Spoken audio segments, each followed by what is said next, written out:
Summer 1943, Camp Crossville, Tennessee. The effervescent brown liquid in the bottle was a spectacle to the German soldier, a sight entirely new to his experience. After 2 years of relentless fighting in North Africa, where sustenance was limited to hard biscuits and ersatz coffee, this sweet, bubbling beverage named Coca-Cola was the embodiment of impossibility turned real. It was available for a mere 5 cents from the camp canteen, a price the guards pointed out was the same amount American children paid using their own allowances. Throughout American prison camps during that summer, 371,183 German POWs were confronted with a reality that starkly contradicted the Nazi propaganda they had been fed about American frailty. They stepped into a nation where ice cream was a common dessert, soft drinks were a daily indulgence, and candy bars were so plentiful that guards would casually give them away. These simple pleasures, treats that most children in Germany had never even tasted, would go on to dismantle Nazi ideology more profoundly than any structured propaganda program ever could. The overwhelming evidence of abundance was being written in sugar and carbonation, in chocolate and ice cream, showcasing an American industrial might that transformed German deprivation from a noble sacrifice into a pointless hardship. What started as simple astonishment at American sweets would blossom into a deep and complete psychological metamorphosis. The end of the Desert Campaign. The surrender of the Afrika Korps in Tunisia in May 1943 delivered approximately 250,000 German and Italian soldiers into the hands of the Allies.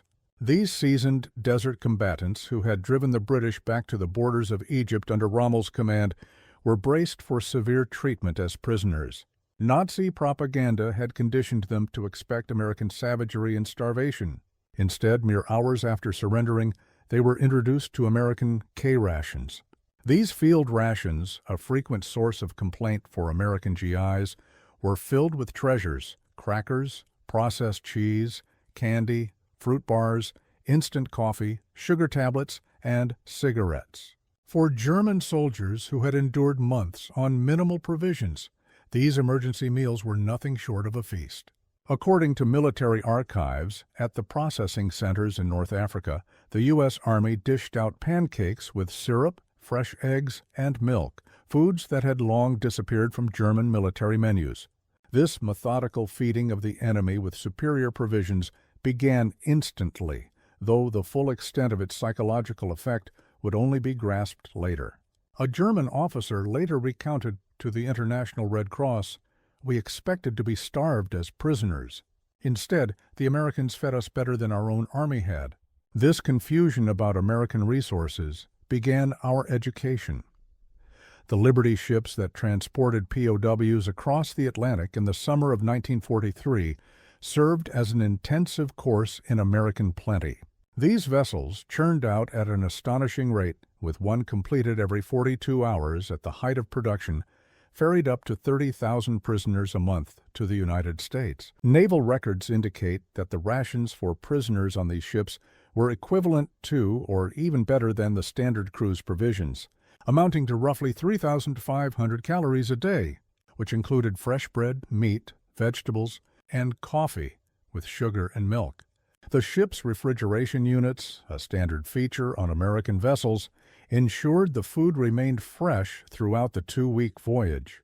Most astonishingly, documented logs confirm that ice cream was served on several occasions during the Atlantic crossings. The log of the USS General M.B. Stewart from July 1943 notes the serving of ice cream to prisoners on the 4th of July, made possible by the ship's ice cream machine that could produce 10 gallons in a single batch. For men who had not seen ice cream since the start of the war, this frozen delicacy in the middle of the ocean was beyond comprehension. Upon docking at ports such as Norfolk and Newport News, German POWs came face to face with an America that Nazi propaganda had insisted was an impossibility. The Norfolk Naval Base, sprawling over 4,300 acres with vast waterfront facilities, processed more cargo in a single day than major German ports could handle in a week. At the port exchanges, stores intended for dock workers, Prisoners caught sight of shelves overflowing with candy bars from leading brands like Hershey, Mars, and Nestle. Military procurement documents from 1943 reveal that these exchanges carried dozens of candy varieties, all sold at the standard price of 5 cents for most bars, the same price found all across America. The train journey inland offered yet another lesson. In stark contrast to the cattle cars utilized for transport in Europe, German POWs traveled in comfortable passenger coaches where dining cars served complete meals. Recorded menus from July 1943 list meals of fried chicken, vegetables, pie, and coffee. The prisoners soon realized this was not special treatment, but the standard for American rail travel. The system of prison camps established across America provided POWs with living conditions that went beyond the requirements of the Geneva Convention. Camp Crossville in Tennessee, a typical example of the larger camps, was equipped with electric lights, hot water, flush toilets, and heated barracks. However, it was the camp exchanges, the PX stores, that left the most profound impression. According to Army Quartermaster records, these stores were stocked with a variety of soft drinks, including Coca-Cola, Pepsi, Dr. Pepper, and RC Cola, an assortment of candy bars and other sweets, ice cream where refrigeration was available, cigarettes and tobacco, fresh fruit and snacks, and even beer with a 3.2% alcohol content. Prisoners could earn 80 cents a day for their labor, a wage that was later increased to $1. With candy bars and Coca-Cola both priced at 5 cents, a single day's earnings could buy 16 items of a bounty that was beyond the wildest dreams of anyone in Germany, where such goods, if they could be found at all, were only accessible through special connections. Coca-Cola emerged as the emblem of American industrial democracy. The Coca-Cola Company's wartime output soared to incredible heights, with company records showing 5 billion bottles produced in 1943 alone. A military contract ensured that American servicemen all over the world could get a Coca-Cola for 5 cents, a promise that demanded an unprecedented logistical effort. German prisoners found that this soft drink, which most had never heard of before being captured, was a common sight in America. Every camp got regular shipments. On work details, they saw vending machines and coolers everywhere, at gas stations, in factories, and in schools. Americans of every age and social standing drank it casually, sometimes tossing aside half-full bottles without a second thought. The consistency of the product amazed the more technically inclined prisoners. Coca-Cola tasted exactly the same whether it was in Maine or Texas, a demonstration of quality control that surpassed anything German industry had accomplished. The syrup concentrate, made in Atlanta and shipped to bottling plants across the country, was a testament to an industrial coordination that flew in the face of Nazi claims about American chaos. Historical documents from the Coca-Cola Company's archives verify that many prison camps received weekly deliveries of 200 to 300 cases, with each case holding 24 bottles. Camp Hearn in Texas, on its own, went through about 7,000 bottles a week during the summer of 1943.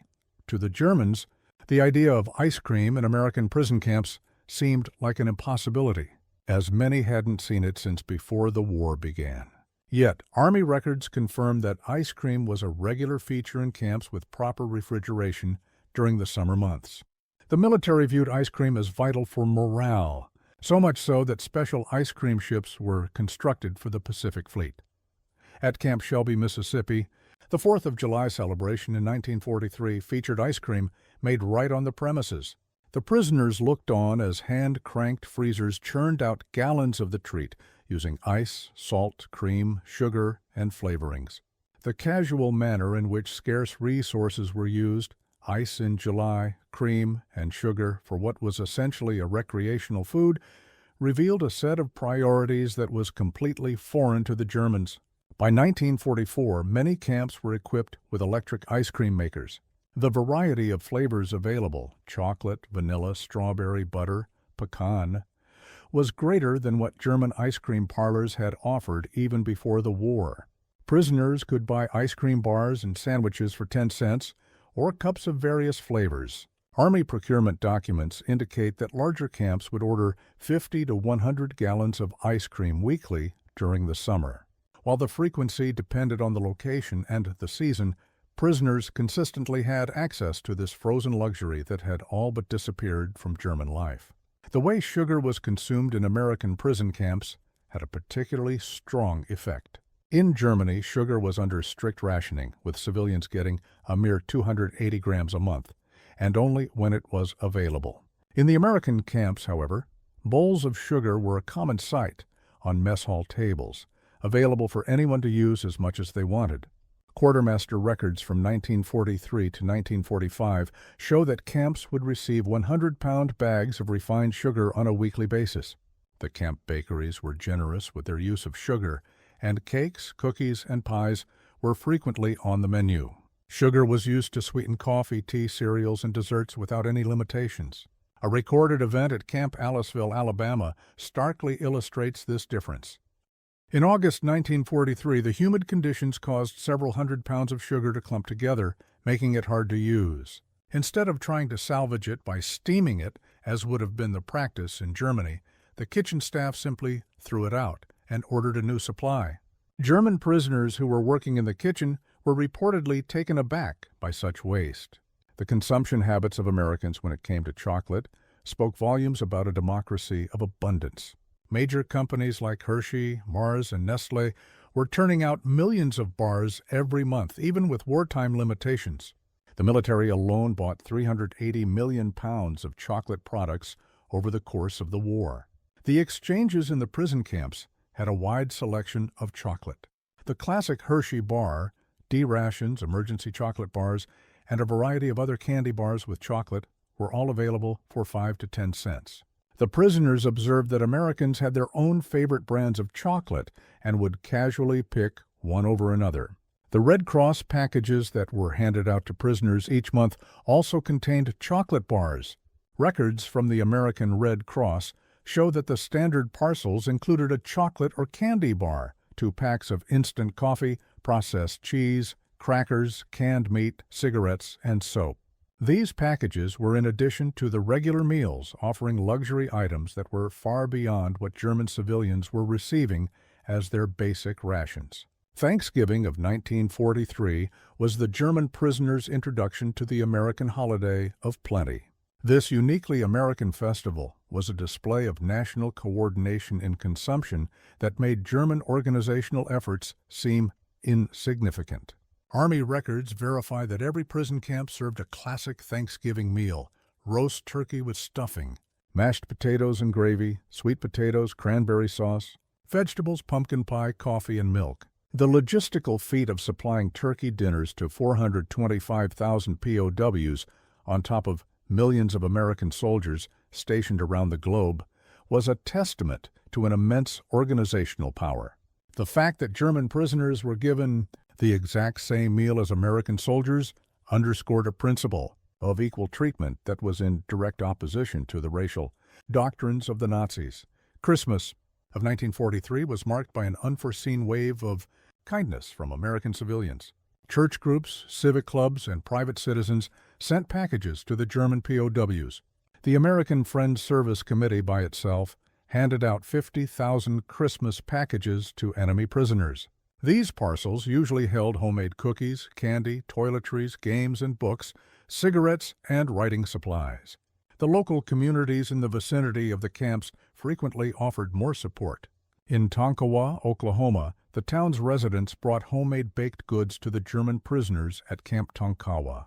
In Hearne, Texas, church groups delivered Christmas cookies and candy to Camp Hearne. This display of civilian compassion towards their enemies struck at the very core of Nazi ideology.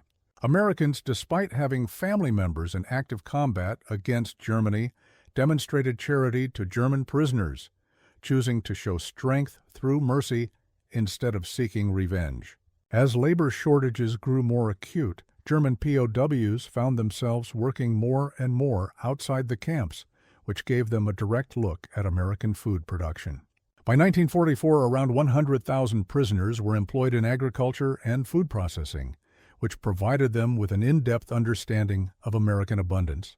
In the orchards of Michigan, prisoners picked cherries that were headed for maraschino production, the vibrant red toppings for ice cream sundaes. The sheer quantity of the harvest was mind-boggling to them, with single orchards yielding tons of fruit just for decorative use. In the canneries, prisoners saw quality control measures that led to the rejection of perfectly good food due to minor flaws. Records from Del Monte in 1944 indicate that about 15% of the fruit was turned down for canning because of inconsistencies in size or small blemishes, and was instead rerouted for animal feed. The processing of sugar beets in Colorado and Nebraska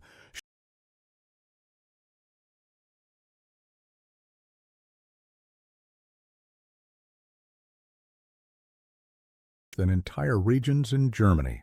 The prisoners came to understand that America's sugar production from both cane and beets was at about 7 million tons a year, which accounted for the casual abundance they had been witnessing. German prisoners assigned to work details near schools got a glimpse of the initial stages of organized school lunch programs. Children were being served hot meals that included milk, protein, and vegetables. While the National School Lunch Act would officially establish this in 1946, precursor programs were already in place during the war. The milk program was particularly striking to the German observers. Many schools were providing fresh milk to children on a daily basis. The logistics of making daily deliveries to thousands of schools was a display of organizational prowess that Germany was unable to match even for its military supplies. Some school cafeterias even had ice cream available for an extra charge. The very idea of children purchasing frozen desserts at school at a time when children in Germany were dealing with food shortages made a deep impression on the prisoner observers. When prisoners with minimum security classifications were taken to eat at American diners under guard, they were met with a democratic display of abundance. These unassuming eateries presented menus that would have been fit for high-end restaurants in Germany, yet they were accessible to anyone with a small amount of money. Price lists from 1944 that have been preserved show a hamburger cost 25 cents. A Coca-Cola was 5 cents, a slice of pie was 15 cents, an ice cream sundae was 25 cents, and a complete dinner special ranged from 65 to 75 cents. The egalitarian nature of the service, where anyone could order whatever they wanted, was a stark contrast to the rigid social classes of Germany. A factory worker could be seen eating the exact same meal as a bank president at adjoining counter stools, both served by the same waitress for the same price. As prisoners started to get their hands on American publications, they came across production figures that made German outputs look minuscule. The documented numbers for American production in 1944 were staggering. Sugar was at about 7 million tons. Chocolate and cocoa products for the military alone amounted to 380 million pounds. Coca-Cola production was at 5 billion bottles, a figure from 1943. Ice cream was over 500 million gallons. Milk production reached 119 billion pounds. The German production numbers for the same time frame were a stark contrast. Sugar was heavily rationed and mostly sourced from beets. Chocolate was a priority for the military and nothing else. Soft drink production was almost non-existent. Ice cream was practically unheard of. Milk was under severe rationing. These statistics, which were openly available in the American media, made it clear that America's wartime production was higher than Germany's production levels, even in times of peace. By the latter part of 1944, an interesting role reversal was taking place. German POWs were now the ones sending food packages to Germany, not the other way around. Using the wages they earned in the camps, prisoners bought American goods to send back home, such as chocolate bars, instant coffee, and canned foods. This turn of events is corroborated by records from the International Red Cross. German prisoners in America dispatched roughly 11 million parcels to Germany while they were in captivity, with the majority of them filled with food. The effect this had on German families who were receiving a taste of American abundance from their imprisoned relatives, while they themselves were on the brink of starvation in a supposedly free country, dealt a heavy blow to the foundations of Nazi ideology. The rationing system put in place in America during the war served to highlight the vast difference between the two societies. Americans grumbled about the sugar ration, which was set at 2 pounds per person per month more than 3 times what the Germans were allotted, and that was only when it was available. The American meat ration of 28 ounces per person per week was more than what Germans received in an entire month. Even with rationing, Americans were able to maintain a level of consumption that Germans would have considered an impossible luxury. Records from the Office of Price Administration reveal that Americans bought 74 pounds of sugar per person in 1944, despite the rationing, which was 10 times the amount consumed by Germans. Beyond Coca-Cola, prisoners were introduced to the wider American soft drink market. Pepsi Cola, Dr. Pepper, RC Cola, Orange Crush, and various local brands were all in competition across the country. This sheer variety, with multiple companies all making similar products, was a testament to a market abundance that was unthinkable in Germany's state-controlled economy. Bottling plants were up and running in every major city. The technology, from carbonation and bottling to capping and labeling, was both standardized and highly efficient. A single plant could turn out millions of bottles a year. The distribution system was so extensive that it reached every small town, gas station, and grocery store. By the time the war ended, American soft drink production had hit the billions of bottles a year mark, which translated to dozens of bottles for every American citizen annually. The output of this one industry alone was greater than that of entire sectors of German consumer production. The spring of 1945 delivered the final, decisive blow. As American troops pushed their way through Germany, German POWs in America were watching newsreels of GIs handing out chocolate and gum to German children. The sight of these children's faces lighting up as they received American candy, something their own government was incapable of providing, was the culmination of the ideological breakdown. The juxtaposition was glaring. American soldiers, while advancing through enemy lands, had enough candy on them to give it away freely, whereas the German state, which had promised them victory, had only brought them starvation. Films from the liberation of concentration camps depicted American soldiers sharing their own rations with emaciated survivors, a display of humanity towards the victims of the very regime the German soldiers had fought for. Between 1945 and 1946, German POWs started their journey back to a homeland that was in ruins. Many of these prisoners had put on a considerable amount of weight while in American captivity, a stark contrast to their families who had lost weight due to starvation in a supposedly free Germany. They carried with them the knowledge of an abundance that stood in sharp relief against a landscape of utter destitution. Medical checkups revealed that the German POWs were, for the most part, returning in better health than when they were first captured. They were reunited with families that had been enfeebled by want. This tangible proof of American prosperity versus German hardship was impossible to refute. Many of the prisoners took their last Red Cross packages with them on their journey home. Chocolate, coffee, and canned goods from these packages became cherished family possessions. Children who had all but forgotten what chocolate tasted like were given Hershey bars by fathers who had been eating ice cream on a regular basis in prison camps. Former POWs turned into surprising proponents of the Marshall Plan. They had seen for themselves an American abundance that was not a zero-sum game. It was prosperity born from production, not from conquest. Their accounts of how the Americans could afford to help rebuild their enemies played a role in the German public's acceptance of American aid. These men had come to a new understanding. American power was rooted in its capacity to produce, not to take. They had been inside a society that was so wealthy it could afford to waste food even as it was engaged in a worldwide war. This new way of thinking, centered on creation rather than on conquest, was instrumental in shaping West Germany's economic strategy. The German economic miracle of the 1950s was, in part, founded on the insights gained in American prison camps. Former POWs who had observed American manufacturing techniques, distribution networks, and the sheer scale of consumer abundance put these lessons into practice in the rebuilding of Germany. They had grasped that mass production could transform luxuries into affordable goods for the masses. They had seen how standardization could lead to both quality and efficiency. They had understood that a society with abundant consumer goods was a stable society.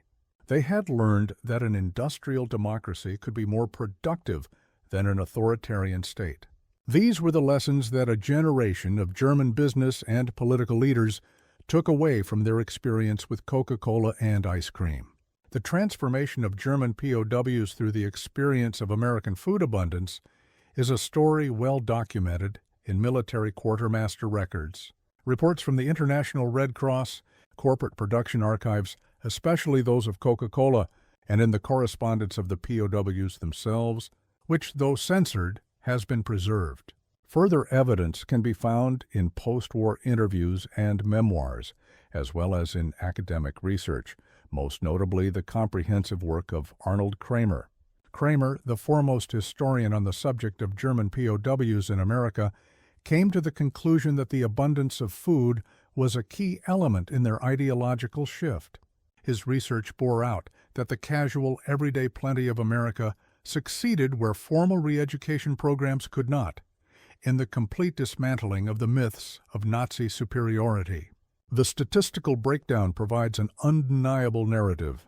The average consumption for a POW from 1943 to 1946 included a daily intake of 3,300 to 3,600 calories.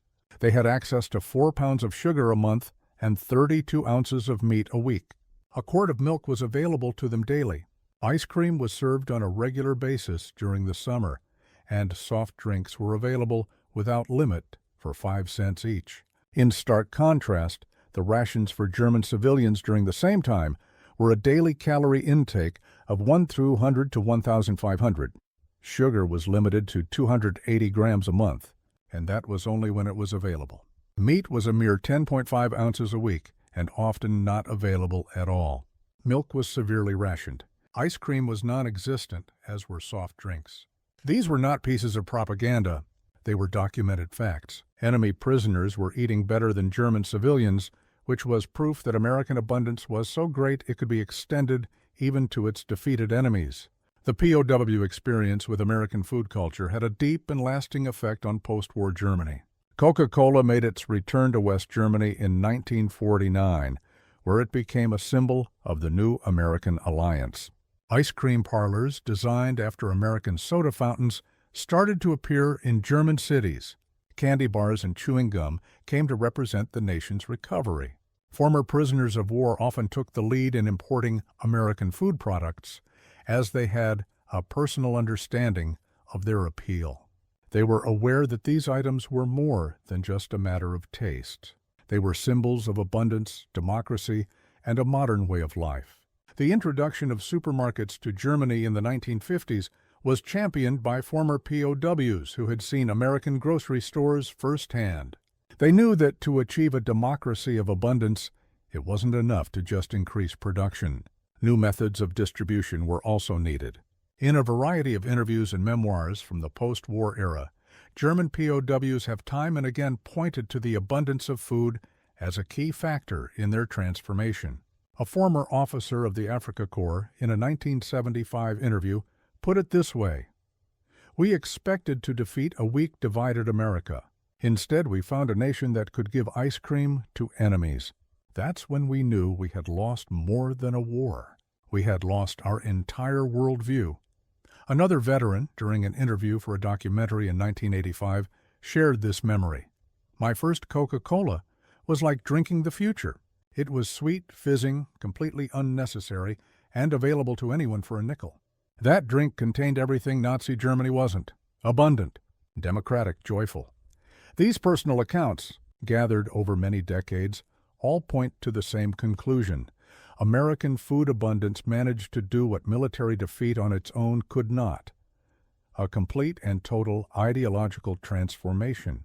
The men who had come as warriors for the Nazi cause left as witnesses to the prosperity of a democracy. Historians now see the German POW experience in America as a uniquely successful case of re-education, not through propaganda, but through abundance. The program was effective because it was based on observation, not on indoctrination. The POWs were able to see American society functioning at its most productive, all while treating its enemies with respect. The food was a critical component of this because it was a universal experience.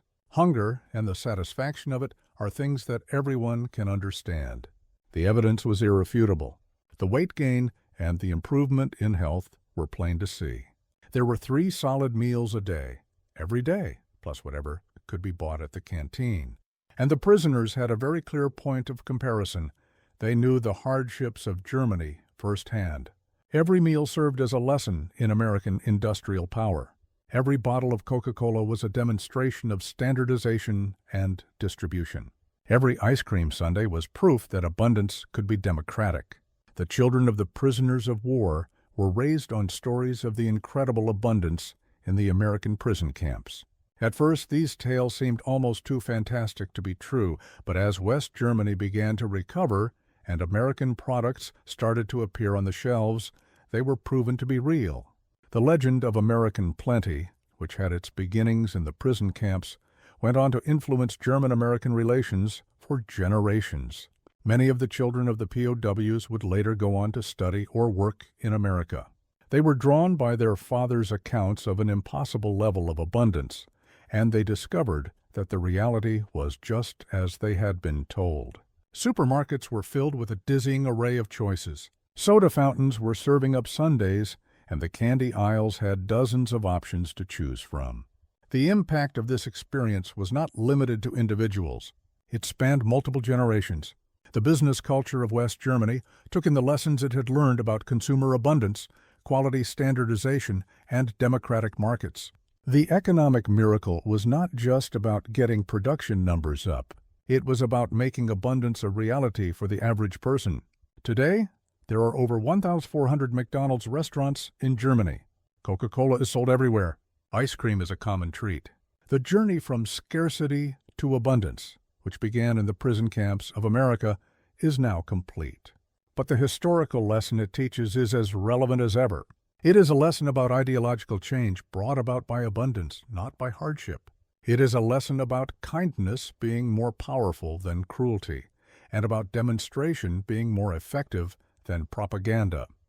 The German POWs, who were in disbelief at the sight of ice cream and Coca-Cola in American prison camps, became witnesses to the ultimate weapon of democracy, the power to create so much abundance that it could be shared without a second thought with its enemies. The story of the German POWs and the abundance of American food is one of the most unconventional victories in the annals of history.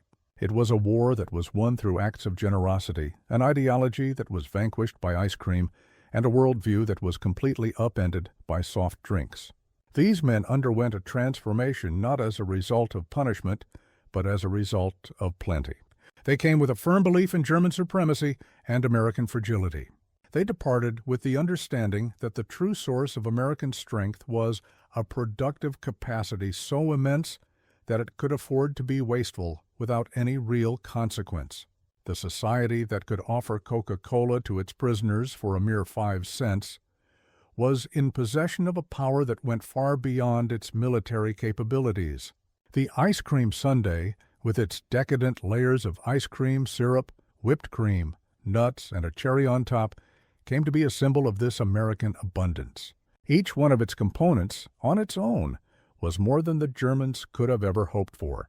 Put together, they were the embodiment of an impossible luxury that had become an everyday occurrence.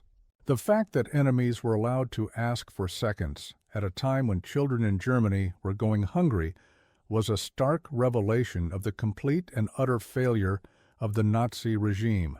Former POWs would often bring up the specific moments when it all became clear to them. The fizz of their first Coca-Cola, the first taste of ice cream, the first bite of a Hershey bar. These sensory experiences were more potent than any logical argument. They had tasted democracy, and it was sweet. The change was both total and irreversible. Men who had once marched in support of the Third Reich went back as proponents of abundance, carrying with them the revolutionary idea that prosperity is a product of freedom, not of conquest. They had come to understand that America's real secret weapon was not its military strength, but its ability to serve ice cream to its enemies.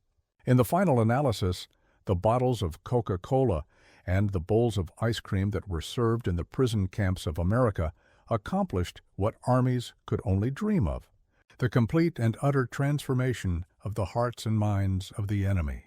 The German POWs, who had been unable to fathom the existence of such abundance, became its most compelling witnesses, taking back home with them the truth that democracy had the taste of chocolate and freedom had the fizz of carbonation. Their story serves as a reminder that the most significant victories are sometimes achieved not through acts of destruction, but through act of demonstration, not by taking, but by giving, not with hatred, but with the simple gesture of serving ice cream to an enemy on a sweltering summer day. The men who experienced American abundance as prisoners turned into the most unexpected champions of freedom, their lives forever altered by the unbelievable reality of Coca-Cola and ice cream in the prison camps of America.